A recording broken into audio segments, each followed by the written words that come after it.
Hi అందరికీ నమస్కారం అండి. ముందుగా ఈ వీడియోని చూసి చిన్న లైక్ చేసి సబ్స్క్రైబ్ చేయండి. ఈ వీడియో కనుక మీకు ఉపయోగపడుతుంది అనుకుంటే ఒక నలుగురికి షేర్ చేయండి, కామెంట్ పెట్టండి ఫ్రెండ్స్. ముందుగా ఈ వీడియోలో ఉన్న విషయం ఏమిటంటే, మరి ఈరోజు మోటివేషన్ అంటే చదువుపై ఉన్నటువంటి మోటివేషన్, చదువు భవిష్యత్తు అనేది ఏ విధంగా ఉండాలి అనే దానిపై మోటివేషన్ అనేది చెప్పడం జరుగుతుంది. మరి తప్పకుండా ఈ వీడియోను లైక్ చేసి సబ్స్క్రైబ్ చేసుకోండి ఫ్రెండ్స్. నీ చదువు నీ భవిష్యత్తు ఇప్పుడే మొదలుపెట్టు. ఎవరి భవిష్యత్తు ఎవరి చదువు అనేది మొదలు పెట్టుకోవాలి. ఒకసారి ఆలోచించు, నువ్వు చదివేది పుస్తకం కాదు అని. చదివేది పుస్తకం కాదు, అదేమనుకోవాలి, భవిష్యత్తు అనుకోవాలి. మరి నీ భవిష్యత్తు నువ్వు ఈరోజు ఒక పేజీ చదవకపోతే రేపు ఎవరో ఒకరు నిన్ను దాటిపోతారు.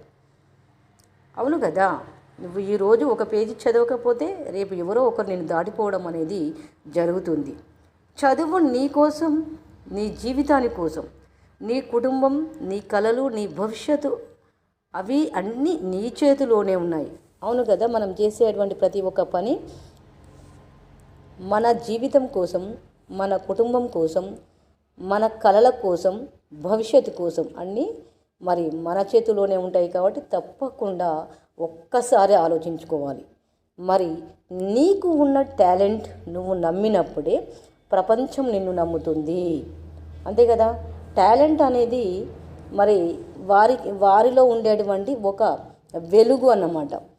నీకు ఉన్న టాలెంట్ నువ్వు నమ్మినప్పుడే ప్రపంచం నిన్ను నమ్ముతుంది. ఒక్క రోజు కాదు, ఒక్క నెల కాదు, ప్రతిరోజు చిన్న స్టెప్ ముందుకు వేయి. ఆ చిన్న చిన్న స్టెప్సే పెద్ద విజయానికి దారితీస్తుంది. చిన్న చిన్న స్టెప్పే పెద్ద విజయానికైతే దారి తీయడం జరుగుతుంది. అయ్యో ఈరోజు ఈ స్టెప్ వేయలేదు కదా అని వెనుకకపోతే అది వెనుకకే ఉండిపోతుంది. కాబట్టి ఈ వీడియోలో మోటివేషన్ ఏంటిదంటే, చదువు భవిష్యత్తు అంటే చదువుకుంటూనే ముందు భవిష్యత్తు అనేది నీ చేతిలోకి వస్తుంది.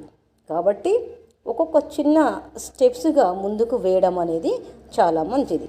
ఒకరోజు నీకు పెద్ద విజయం అనేది తీసుకొస్తాయి. ఇతన్ని చూసి భయపడకు.